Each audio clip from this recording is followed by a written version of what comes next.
الله أكبر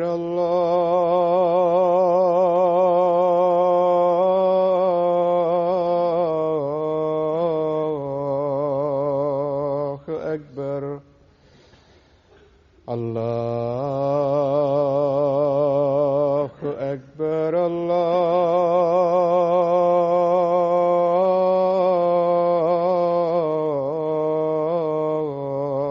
الله أكبر. أشهد أن لا إله إلا الله. أشهد أن لا إله إلا الله. أشهد أن محمدًا رسول الله.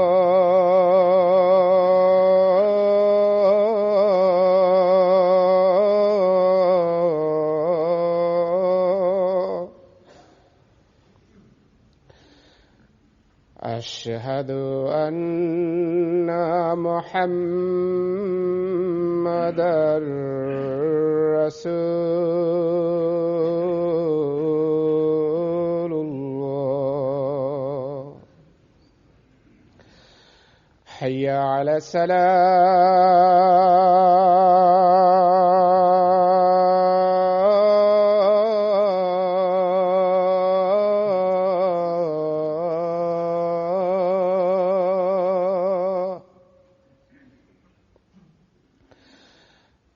حي على الصلاة.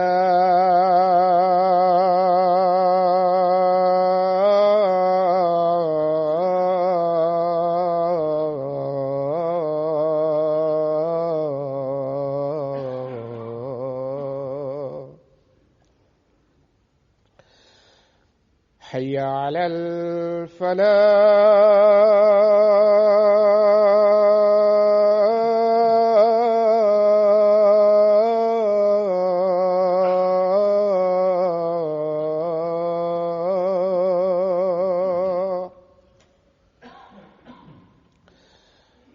حي على الفلاح.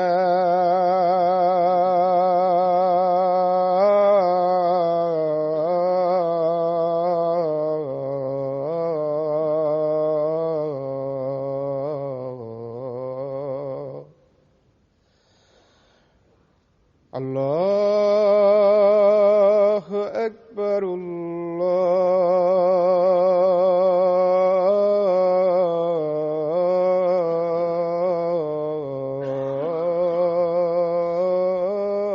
الله أكبر. لا إله إلا الله.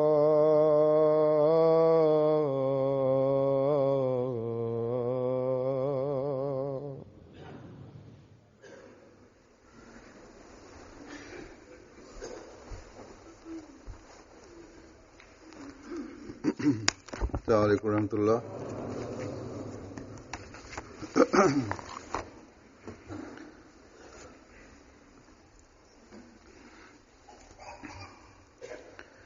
أشهد أن لا إله إلا الله وحده لا شريك له وأشهد أن محمدًا عبده ورسوله.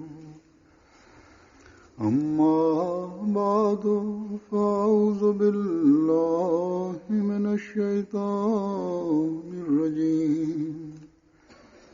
بسم الله الرحمن الرحيم. الحمد لله رب العالمين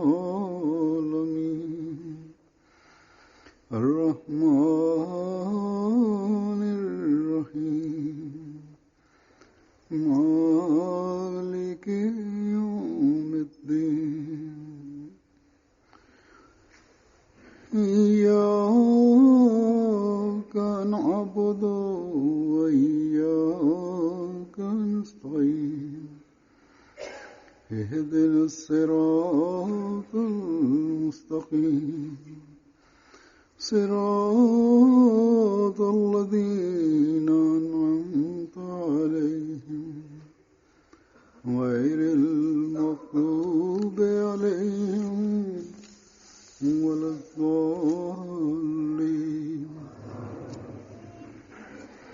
أمن يجيب المضطر إذا دعاه ويكشف السوء ويجعلكم خلفاء الأرض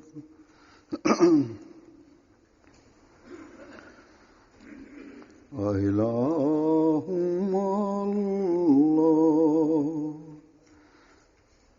قليلا ما تذكرون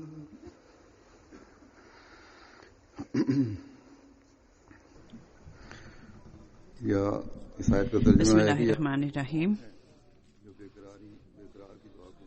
Huzur kaže, prijevod ovih ajeta glasi ovako: ili ko je taj ko prihvata dovu uznemirene osobe kad ga ona poziva i uklanja zlo i čini vas nasljednicima na zemlji. Postoji li neki drugi Bog uz Allaha? Veoma malo vi primate savjet i razmišljate. To je bio ajet 63 sure 27 An-Naml.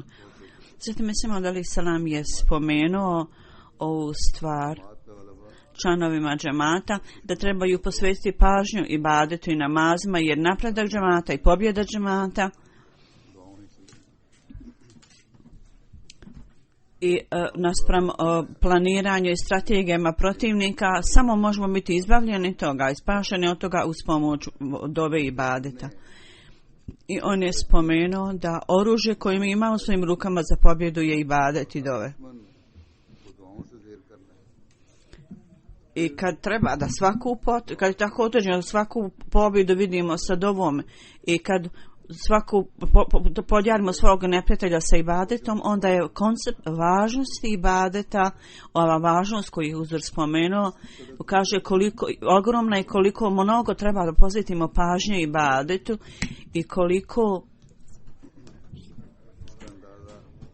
i koliko mnogo pažnje, činjenica je koliko pažnje mnogo trebamo, a koliko dajemo ovim stvarima. Ova procjena i ovo uvrednovanje treba da napravimo, svaki pojedini od nas treba da to napravimo i svako može to procijeniti analizirajući svoje vlastito stanje i znači. Nedavno je jedan dragi prijatelj pisao i naveo me jedan svoj san i rekao da kao da u snu mu ja govorim. Huzur kaže da je Ramazan se završio vrlo brzo i da sam planirao da pitam, da tražimo članova džemata da više čine ibadet. U tome ovaj stvar u tome da pravac treba biti, da je pravac u tome da kako ljudi posvete pažnju ibadetu u toku Ramazana, da takva pažnja neće ostati kasnije dok džemat jako treba ibadet.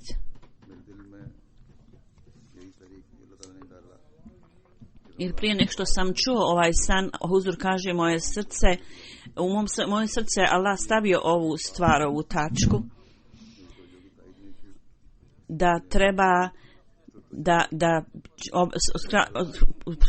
skrenem pažnju od članova džemata na ibadet i tako da je mene Allah podsjetio na ovo je Allahov put, Allahov način da on upućuje druge vjernike kroz razne druge ljude, upućujući njih nekad direktno, iako je Allah to već stavio meni u srce, međutim on nekada direktno skreće pažnju.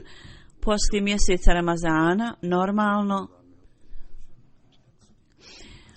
pažnja i snaga kako se daje ibadetu u Ramazanu ne ostaje poslije Ramazana tako. U ovo vrijeme stanje svijeta i stanje muslimanskog ummeta i pogotovo kod Palestinaca u Palestini i stalni napadi Izraeličana, naroda Izraela. Juče je bio mali prekid vatre, kratki prekid vatre, međutim sada je to završeno i optužba je da je kakvo god da je stanje, Allah zna bolje, uzor kaže, međutim oni iznose da je prvi roket izbacio, da su Palestinci izbacili. Svakom slučaju da Allah stvori takve okolnosti da ovo neprijateljstvo se zastalno završi i prestane. I onda mi vidimo nepravda prema od muslimana prema muslimanima čini se i oni odsjecaju njihove glave i prolijevaju krv. Ovo i zaista ide do najviših visina i intenzitet, jakost i visina ove nepravde od strane ovih ljudi koji prividno tvrde da vjeruju u kelime šehadet je da oni isto tako čine nepravdu i okrutnost prema Ahmedi muslimanima. I vrlo okrutno oni nalaze i vrlo bezobrazno nalaze izgovore za ovo tlačenje. Oni žele da ovu stvar nastave na svakom nivou i u svakoj prilici. Oni smatraju da to turcanje, mučenje Ahmedi muslimana i da čine okrutnosti prema njima u Pakistanu, da ovo oni čine zbog utjecaja hodža u Pakistanu i zbog toga ovako ponašanje stav ima veliki procenat ljudi ima takvo ponašanje, po to im postavlja jedna norma ponašanja. Isti otrov je stavljan u umove i uši djece i njihovi umovi su također učinjeni iskrivljenim i neka djeca izgovaraju ove riječi mahru. Oni ne znaju šta je religija, ne mržnja ni o čemu se uopšte tu radi. Međutim, oni govore da su Ahmedi zavrijedili da budu ubijeni i da trebaju biti ubijeni. U školama sa Ahmedi učiteljima djeca postaju okrutna zbog činjenice što su oni Ahmedi i oni čine napor da ih se ukloni iz škole i pokreću postupke protiv njih. Nedavno su protiv jednog učitelja u selu, malom selu, roditelji su pokrenuli postupak i željeli da, niko ne želi da im uči dijete zato što je učitelj Ahmedi Kadijani, kako oni kažu, Kadijani. Međutim, neko koji je bio mudar dovoljno, rekao je da je časni poslanik, sallallahu alejhi ve sellem, odobrio da čak zatvorenici ratni budu oslobođeni pod uvjetom da kakvo god znanje imaju, kako imaju sposobnost da čitaju i pisaju i pišu da uče muslimane i da onda će na osnovu toga biti oslobođeni iz zatvora.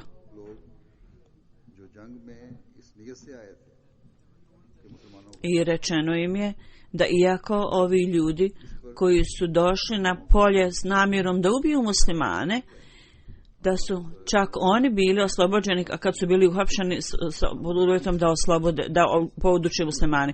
Onda su ovi ljudi rekli na ovo, jeste to je tačno, čas je poslanik je to rekao ne muslimanima, ali ovi Kadijani, ovi Ahmedi su najgori kafiri, najgori nevrijenici, čak gori od ovih kafira.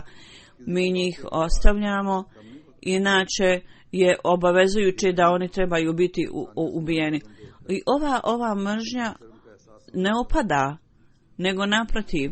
Ovo nije slučaj da ljudsko mučenje, da poslije toga vidi, da se može vidjeti bilo kako kajanje i griža savjesti u njihovim umama i srcima, nego njihovo stanje ostaje isto.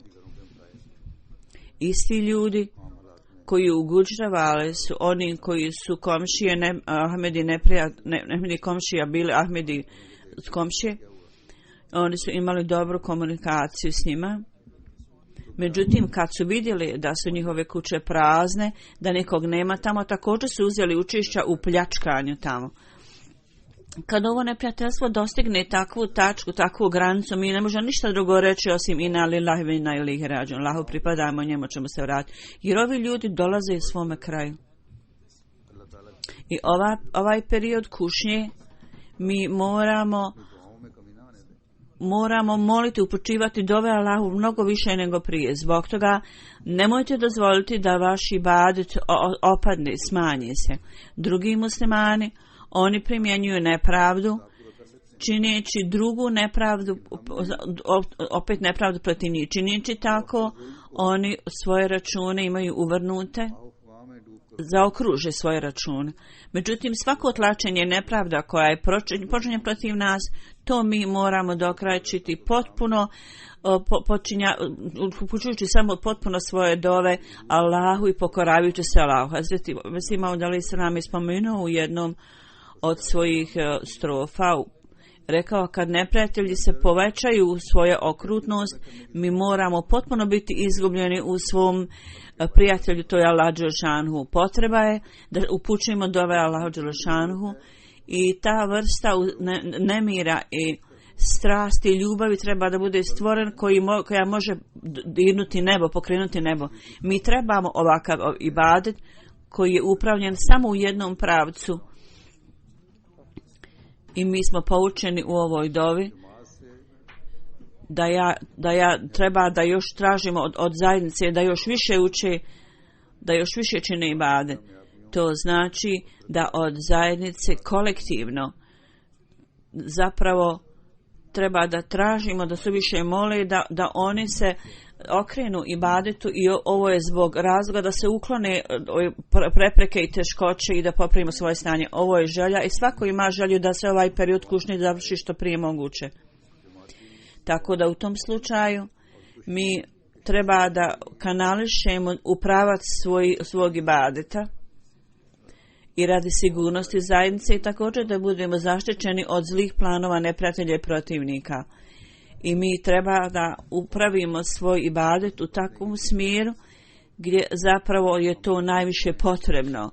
I s ciljem da budemo zaštićeni od njihovih zlih planova i njihovih smutnji, treba da što više, da molimo što više i što više činimo ibadeta, jer ovo je velika potreba, ogromna potreba vremena. U ovoj prilici, u ovom momentu, ja sam također sjetio jednog sna koji sam prethodno spomenuo, da ako hoćete da promijenite stanje vrlo brzo, onda džemat kao kolektiv, zajedno, kolektivno treba da radi Allaha dželešanuhu, da svoje stanje posvetite potpuno Allahu i da potpuno budete predani ibadetu. I s njim zaštitimo zajednicu od ovih kušnji i patnji. Ogromna je potreba da svi treba da upućujemo dove Allahu i molitve. Što se više budemo molili Allaha, vi ćemo postići popravak situacije cijelog džemata.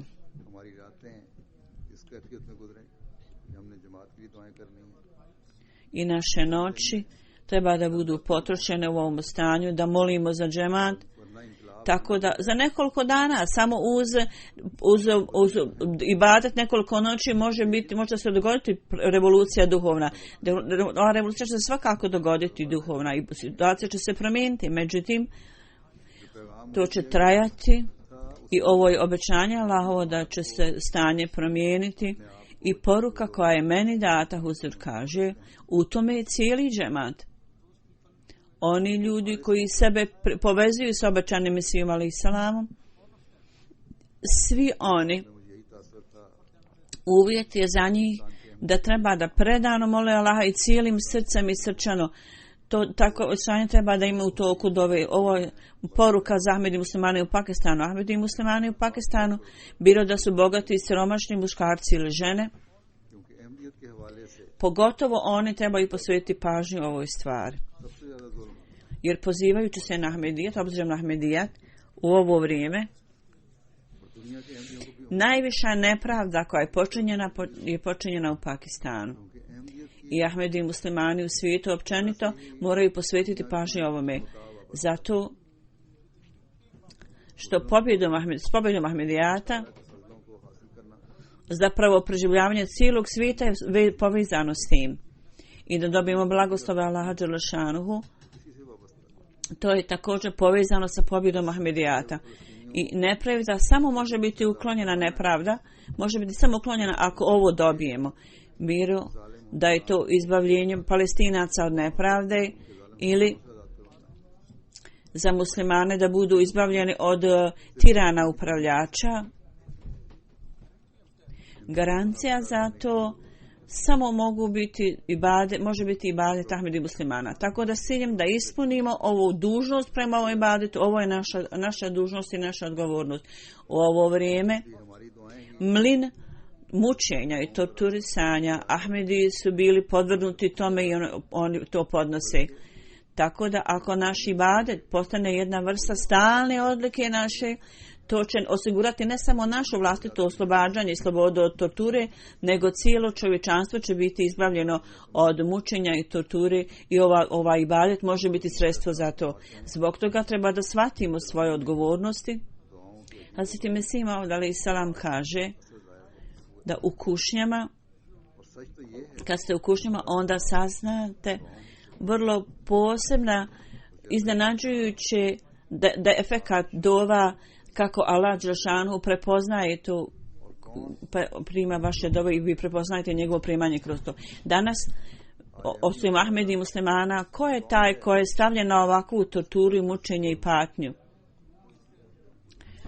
Ko je tu, osim Ahmedi muslimana, ko je pogođen torturom i mučenjem sa svih strana u nekim zemljama, u nekim muslimanskim zemljama?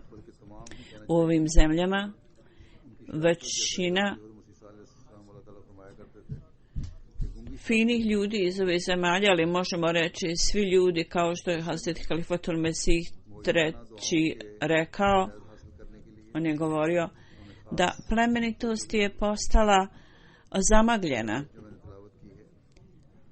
S ciljem da se okoristimo iz iznenađujuće koristi dova, treba da se okoristimo toga. Ajet koji sam ja danas proučio uzor kaže, Allah spominje istu stvar, da oni ljudi koji su mučeni i koji pate, ko sluša njihove dove?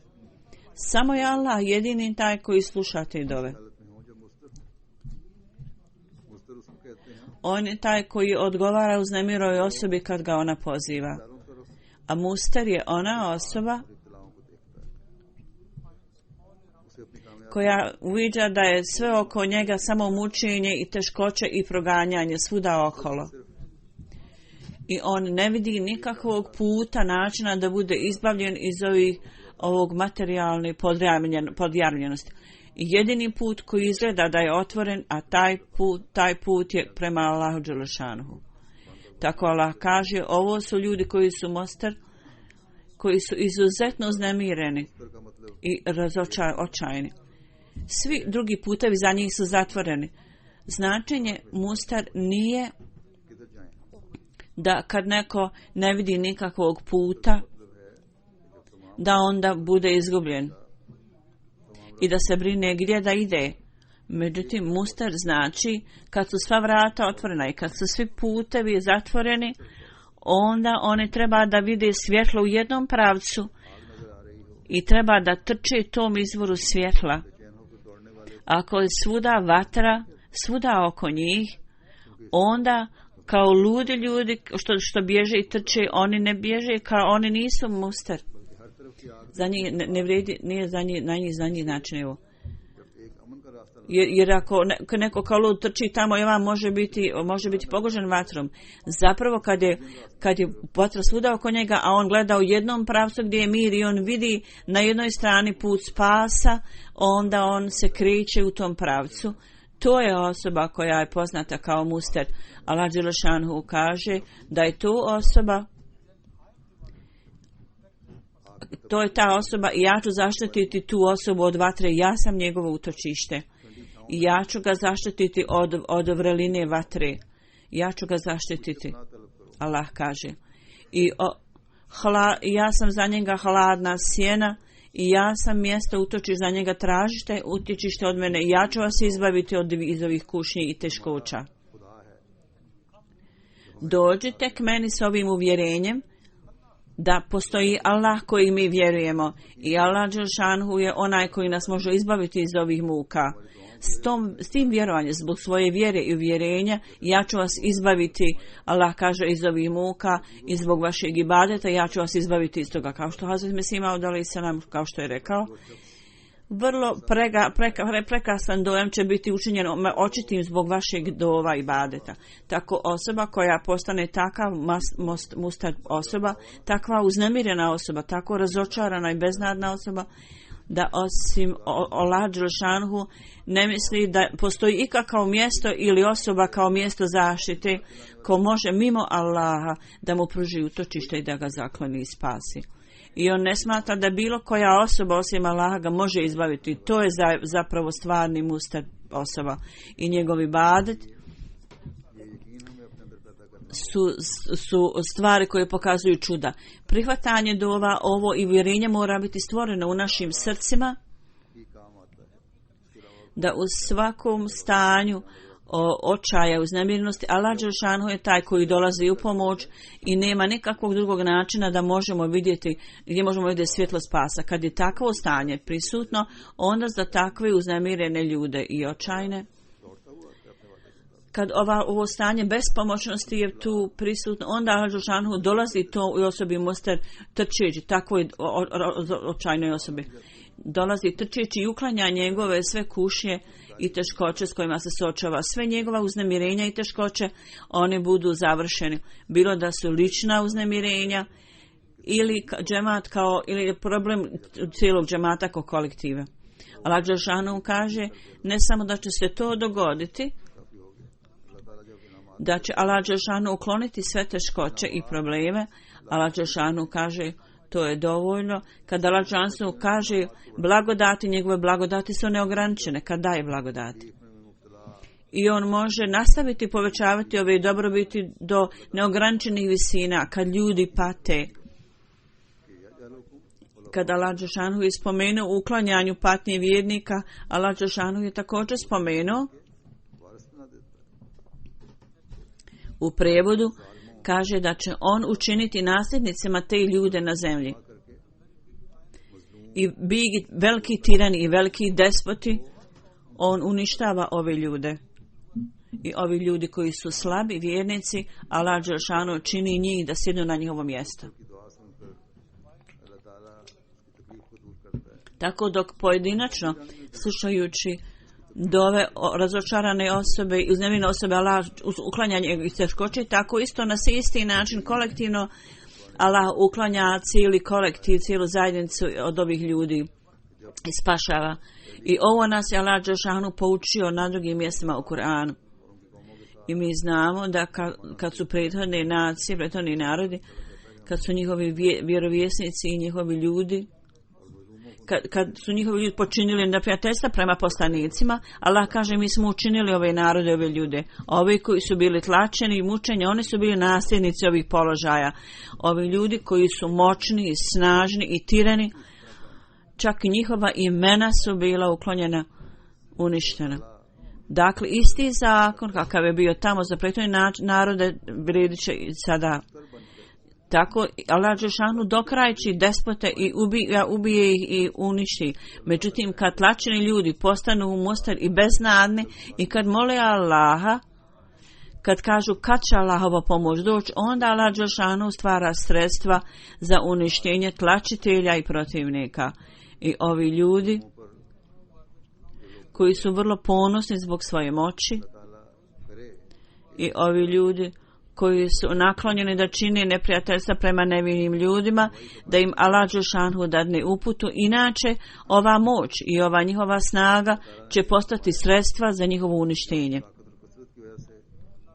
Allah dželešanohu je spomenuo istu stvar, da oni ljudi zbog njihove moći i broja, oni nisu ispravni bogobojazni ljudi. Njihov kraj će biti vrlo strašan.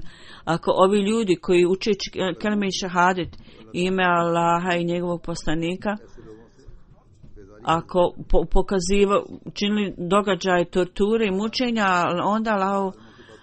onda oni potpuno sebe odvajaju, časnog poslanik sebe odvaja od njih. Allah dželešanohu je spomenuo loš kraj ovih tirana i tlačitelja. On nije spomenuo da ima izuzetaka u sedmicima ove religije koje koga želi. Nego je zapravo Allah dželešanohu spomenuo bilo koga, svakoga ko čini ovu vrstu torture, koji su protiv Allahovih naredba i oni završe u tlačenju i tiraniji, ovi ljudi će sigurno sresti svoj loš kraj. Međutim, naš posao je i naša dužnost je da mi s ciljem da budemo izbavljeni iz ovih neprijatelja vrlo brzo. Mi moramo stvoriti stanje mustera, takve osobe koja je beznadna i uznemirena, i da stvorimo veliki nemir u svom srcu i da tako molimo Allaha i da onda vidimo kako će nam Allah pomoći. Ovo je potreba da svaki pojedinac od nas stvori ovakve uvjete. Zato mi Simon Ali se nam kaže, zapamtite da Allah dželešanu nema potrebu ne za kakvom pomoći. I onda ukoliko stalno sa uznemirenim srcem ne molimo Allah ne uklanja ničiju nevolju. Ako je nečije dijete bolesno ili neka optužba protiv njega ili nevolja, onda za takvu svrhu koliko mnogo uznemirenosti i strasti osoba koliko osjeća kad moli Allah. Ako takvo stanje nije prisutno kod osobe, onda neće biti primanje njegovih dova. Za primanje dova ovo stanje beznađa i očaja treba biti prisutno. S njim da ukloni znači stanje džemata, ova situacija očajna je potrebna. I zato mi treba da molimo Allah s takvim istim žarom i uznemirenošću kao što molimo za sebe. Obično mi se Ali sam je spomenuo da stalno i neprestano treba da molimo Allaha. Dakle, ovo osjećanje koje smo imali u toku mjeseca Ramazana, mislimo da je dovoljno. Treba da nam bude svima jasno da ovo nije dovoljno. Mi još uvijek imamo ogromnu potrebu za ibadetom i čovjek je uvijek u potrebi za ibadetom. Kada Allah dželešanuhu čak ako nam pokloni prividnu pobjedu koja je vrlo otvorena, ipak slijedženjem bogobojaznosti s ciljem da okupimo njegove blagoslove, tu će biti potreba da činimo neprestalne ibadet. Ne smije biti nijednog momenta da na oslabi naš ibadet, nijednog trenutka. U našem mučenju i torturi mi treba da molimo i da molimo i kad smo uznemireni, i također uvijek je zapravo potreba da Allah spominjemo. Zato musliman, mu'min, nikada nije sebičan uopće. Niti smatra da privremeno uzbuđenje i očaj je dovoljan. Zapravo, u svakom stanju on je uvijek povezan sa Allahom i to treba biti tako u cijelo vrijeme. Ova vjera i ova veza sa Allahom je ono što poklanja mu'minu, muslimanu i pokazuje im manifestaciju primanja dova, primanja ibadeta. A zatim Mesih Maud alejhi selam je spomenuo na jednom mjestu, zapamtite, okretanje Allahu je zapravo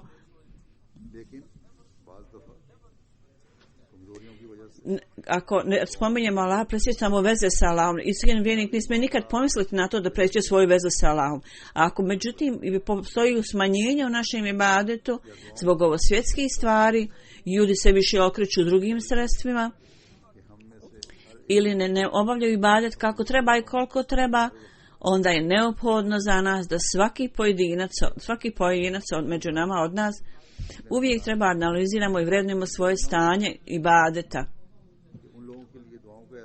Da u našim teškoćama ne smijemo previše biti zapetljani u to i da ne činimo dove koji pate zbog toga što su povezani sa džematom i bili su podvrgnuti mučenju. Zapamtite da ibadet svakog člana zajednice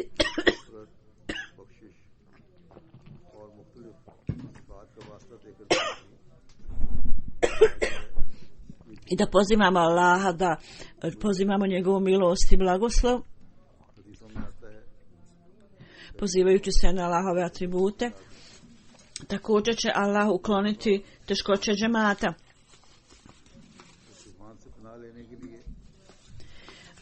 U jednom hadisu kažu kako je jedan narod bio uhvaćen u oluji i o tome oni su se sklonili u pećinu i odjedan put je u toj oluja donijela teški kamen na ulazu u pećinu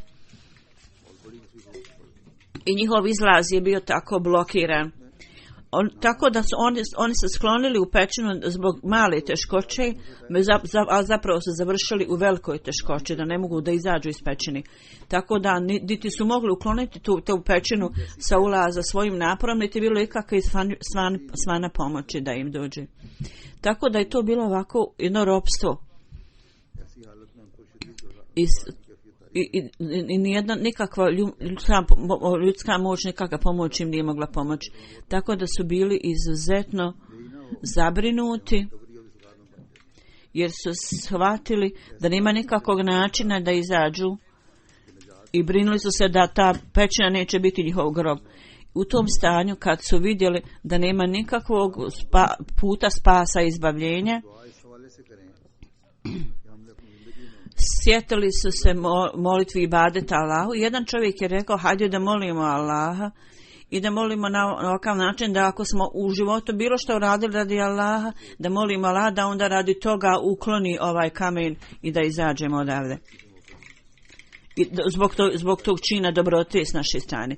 Tako da je jedan čovjek onda rekao, ja sam volio jednu djevojku i ja sam želio da počinim preljubu sa njom i da imam fizički odnos s njom. I puno sam potrošio para i vremena. I konačno ona je rekla da mogu da uradim šta god ja hoću i bio sam u stanju da je nadvladam i onda je ona rekla, o Allahov robe, ja prizimam ime Allahovo da to ne radiš, da ne činiš to. I ovaj čovjek kaže, ja sam se onda okrenuo i nisam počinio preljubu. I onda je u svojoj dobi rekao, o Allahu, ako sam to uradio radi tebe, onda ukloni ovaj kamen sa ulaza pećine.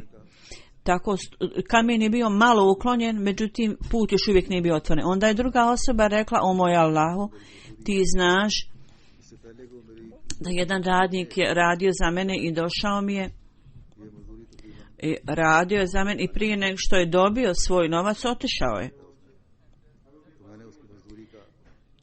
Ta njegova zarada je bila otprilike oko 4 kile žita. Ja sam onda, kaže on,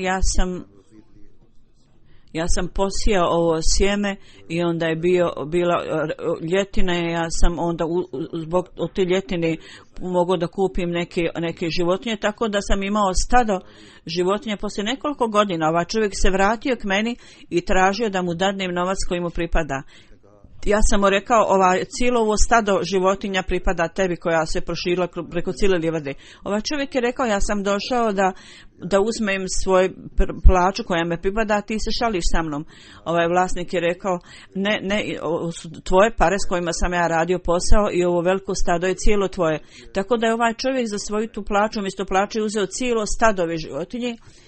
I onda je ovaj čovjek rekao, Allah, ako sam ja ovo djelo uradio radi tebe, molim te primi to i ukloni ovaj kamen sa ulaza. Onda je kamen ponovo bio malo uklonjen, ali još uvijek nije bilo dovoljno prostora da izađu.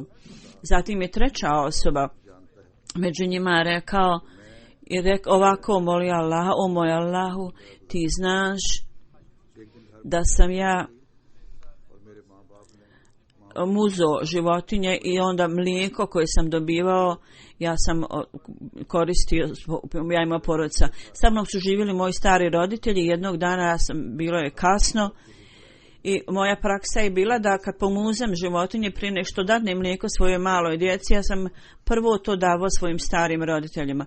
Kad sam međutim došao kući, moji roditelji koji su bili jako stari zaspali su, ja nisam želio da ih probudim. Tako da sam stajao pored njihovog ležaja i čekao da se probudi. Djeca su plakala, su bila gladna. Međutim, zbog mojih roditelja ja sam stajao pored njihovog uzglavlja sa zdjelom u ruci i nisam ga dao djeci. I na kraju bila je noć i do jutra ja sam tako stajao i kad su oni ujutro ustali ja sam dao roditeljima mlijeko i poslije toga sam dao djeci. I onda je rekao, o moj Allah, ako je ovaj moj postupak bio radi tebe i nije bilo nikakve svjetovne koristi i na namjeru u tome, onda te molim da ukloni se ovaj kamen sa ulaza. Tako je opet puhao jak vjetar i cijeli kamen je uklonjen sa ulaza u pećinu i put je bio čist i oni su mogli i svi su izašli ispečeni. Tako da ovo troje ljudi, oni su učinili 3 vrste različitih stvari. Neko je pokazao, jedan od njih je pokazao pravdu u plaćanju rada radniku. Neko je bio vrlo ljubazan prema svojim roditeljima i kako treba uzvratio im njihove usluge. I treća osoba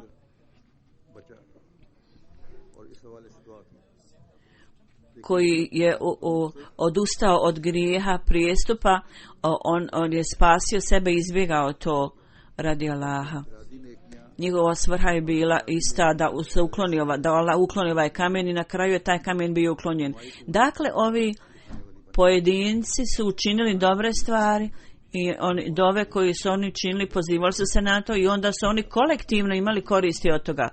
Tako dok je u ovom hadisu jako mnogo dobrih pouka koje možemo da izvučemo, da pojedinačni dobri postupci i dobrobit drugih ljudi mogu postati sredstvo uklanjanja kolektivnog problema. Kad tvrdimo da smo povezani sa istim džematom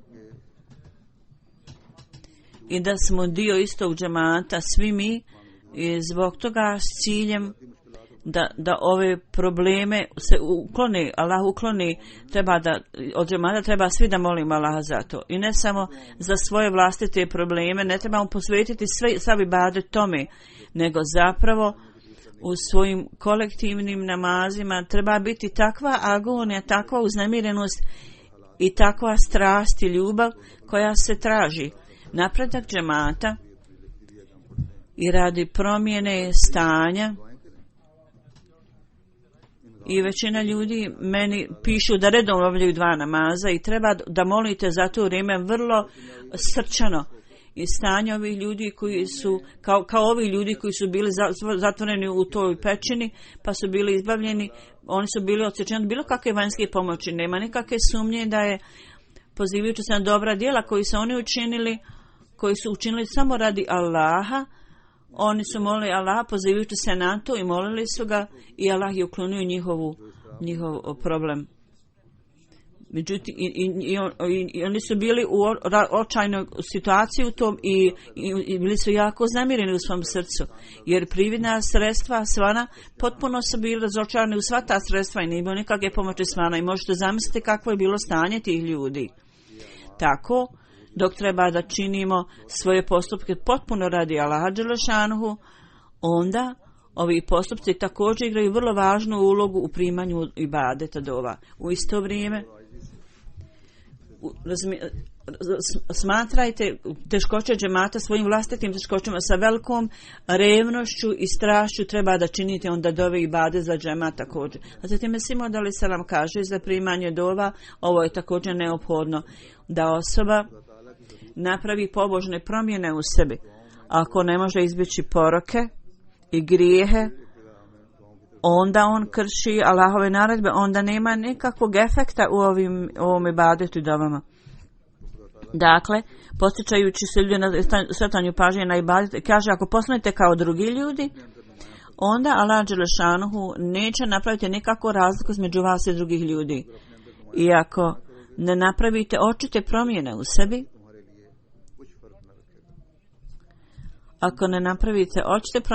onda Allah dželešanuhu također neće napraviti nikakve promjene za vas. Dobra osoba je ona koja uvijek slijedi Allahovu volju. Ako je osoba izvana i iznutra drugačija, onda u tom slučaju ta osoba se zove licemjer. A licemjer je gori od nevjernika. Prije svega očistite svoja srca. Ovo je za mene najveća briga. Mi ne možemo predobiti ni jednu dušu i nikakvu moć bez ibadeta. Allah, ibadet je sve što imamo. Da nas Allah osposobi da u skladu sa željom običaja Mesija alejhi selama napravimo pobožne promjene u svojim životima i da sve postupci koje činimo da budu učinjeni potpuno radi Allaha dželešanuhu i da uvijek učinimo najveće moguće napore za to i da predano i strasno s ljubavlju činimo ibadet Allahu i srčano.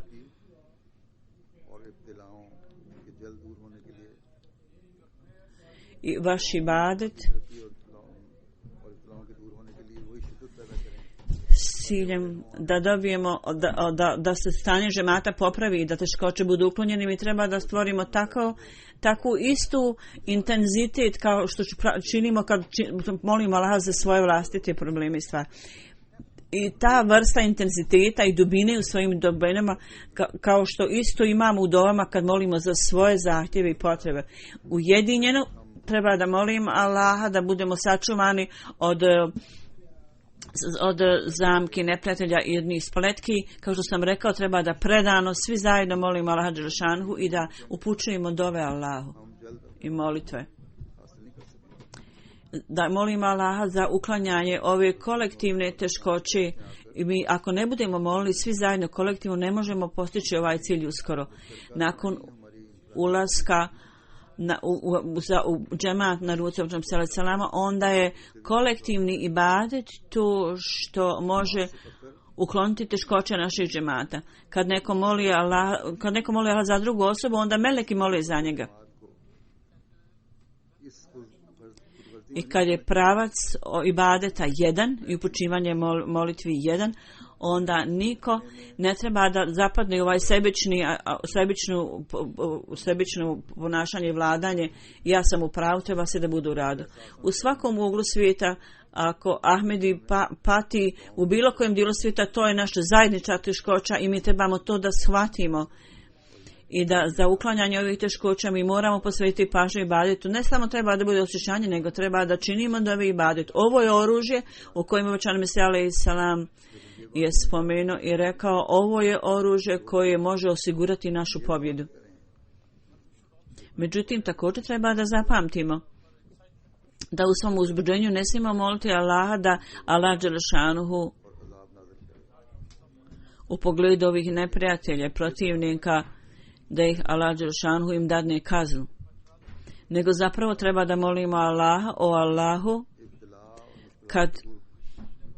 kad mi trebamo i želimo svoju pobjedu i želimo da ovi periodi kušnje budu otklonjeni i za tu svrhu s ciljem da se ovi problemi uklonimo, mi molimo tebe Allahu. I ovi periodi teškoće mi te molimo da se završe ovi periodi kušnje i teškoća. U isto vrijeme mi također želimo dobro za ove ljude, tako trebamo moliti Allaha. Allahu, mi smo vrlo slabi, a tvoje sažaljenje je ogromno i tvoje sažaljenje je to prekrilo. Da uvijek vidimo manifestaciju tvog sažaljivog i ljubaznog tretmana. Da Allahu daj ovim ljudima uputu, to bi bila naše zadovoljstvo. Međutim, ako u tvom istinskom znanju ti znaš da ovo nije moguće za njih, onda u tom slučaju ukloni ove ljude s našeg puta.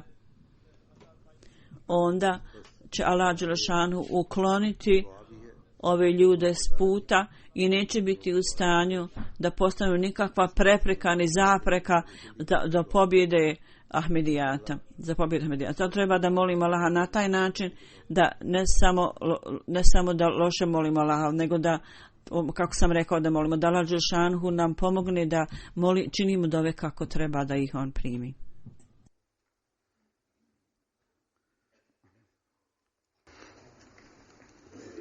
Alhamdulillah nahmaduhu wa nasta'inuhu wa nastaghfiruhu wa nu'minu bihi wa natawakkalu alayhi wa na'udzu billahi min shururi anfusina wa min sayyiati a'malina.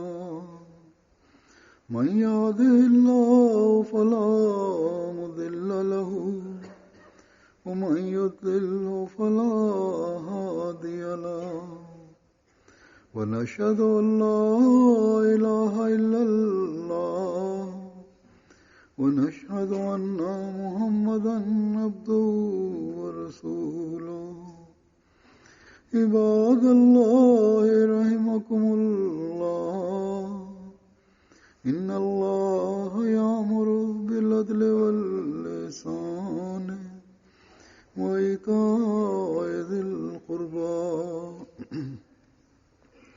وينهى عن الفحشاء والمنكر والبغي يعظكم لعلكم تذكرون اذكروا الله يذكركم وادعوه يستجب لكم ولذكر الله أكبر